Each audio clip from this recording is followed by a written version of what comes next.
I'm going to be showing you how to navigate through Schoology.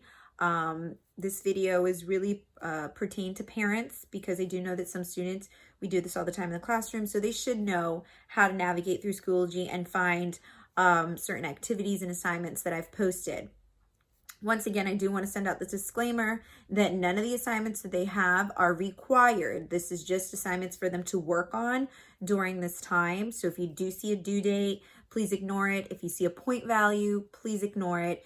That's just the format that I have to work with in order to upload some activities for students to do after they read or watch a video that I've posted. So I have two versions of Schoology.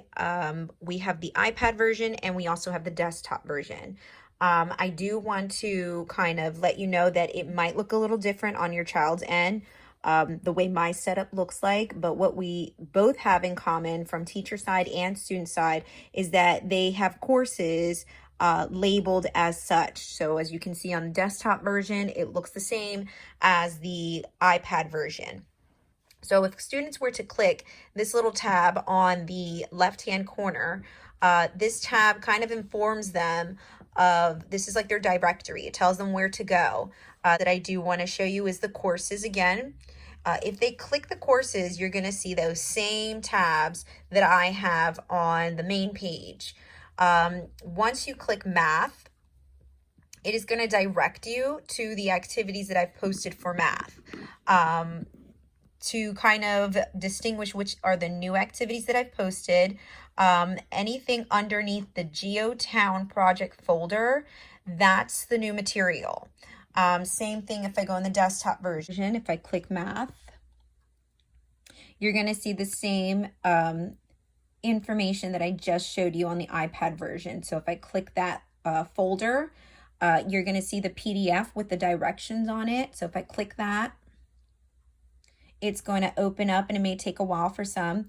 It's going to open up the directions for this particular project. If I click that little folder again, you're going to see a video explanation that I made to explain how to create this project, any kinds of questions that may arise. I try to answer that as much as I can in this video.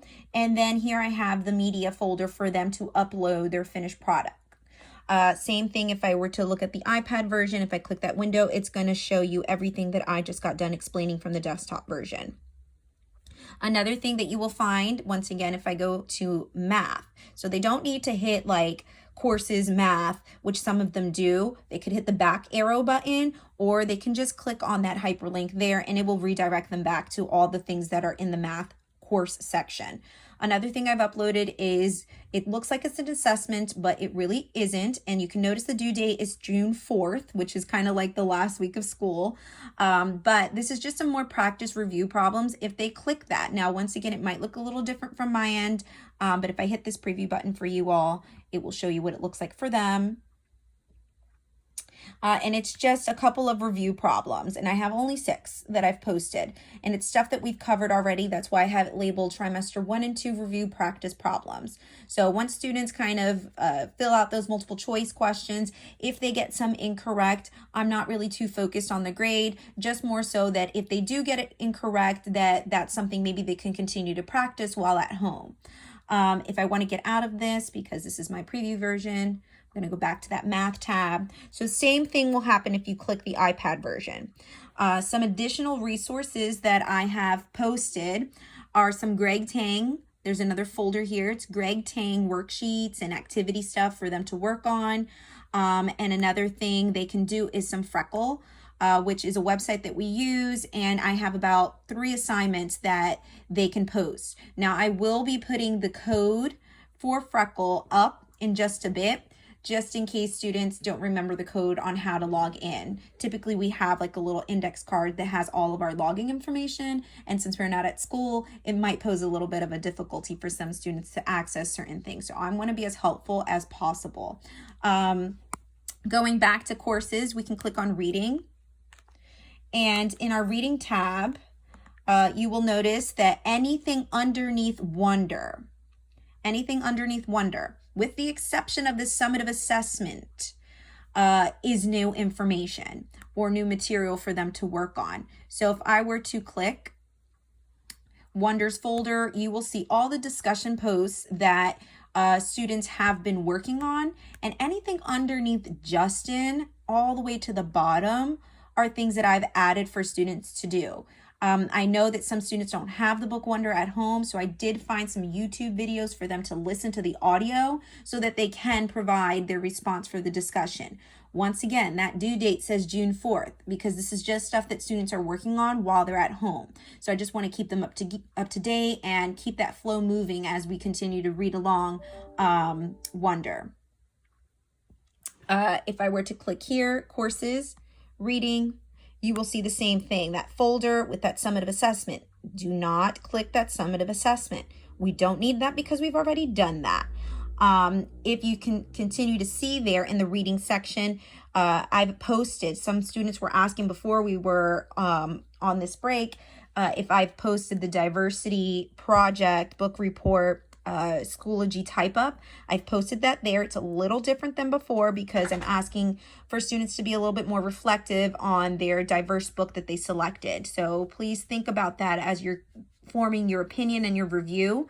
I want you to spot some things that you noticed while reading and what makes it so different, what makes your book that you've been reading a diverse book. And then you're going to also notice that I've posted Storyworks. Storyworks, I have a video. I have the article for students to read, and then I have two forms of questioning and worksheets for them to complete after they're done reading the article. Really good video about the pythons in Florida and how it connects back to what they're going to be reading. I've also posted Freckle, and I'll link that in a second, for students to continue practicing reading articles and answering questions. Once again, there's no specific due date for students to complete any of this material. However, we're just making it available for them to continue to work through this time. So if I hit social studies, I've posted a couple of other things for students to work through. You can see that I've posted 3 videos directed towards Women's History Month. Once students are done watching those videos, I have an assignment that they can work on during this time directed towards women's history. Those assignment details can be found once they click that tab. It will open up, or at least they need to make sure that they're signed into Google Drive, and it will open up into their Google Doc where it lists the descriptors for either option that they choose. So they have 2 options to choose from for research purposes and creating something from their knowledge of their research, whether it be independent research. They can create a PowerPoint, a video like an iMovie, a poster with their information, just something fun for them to work on. The other option is interviewing a family member about someone in history that's made an impact towards women's history. And I've kind of posed some questions to help gear their interview with that family member. They are to record their family member after they've gathered some research. So I would suggest that you do maybe a run through, a first run through after you're done gathering your information from your family member, and then record yourselves. This was an idea that was brought to me by a parent, and I thought this was wonderful. I wanted to do in the classroom. Seeing as that we're not in the classroom, I'm hoping that this works in this format. So we shall see. And then the last thing that I've posted for students during this time is writing. I've posted a Storyworks article. If they click that PDF, it will open up to the article for which they can read. And it talks about if we should get rid of daylight saving time. So I know that was relatively, fresh for us because we just kind of went through that transition not too long ago. But we want to hear their little voices. So I want to hear their little voices and what they think. So they'll be composing an opinion piece about their thoughts on daylight saving, whether we should keep it or we should get rid of it. I've posted another Google Doc forum for them to click on so they can compose their piece. Same thing if you look at the iPad version. If I hit that tab in the corner, my directory will tell me which course to go to. If I click and writing, you'll see the Storyworks article as well as the opinion writing piece for them to go to. So that's all I've posted on Schoology.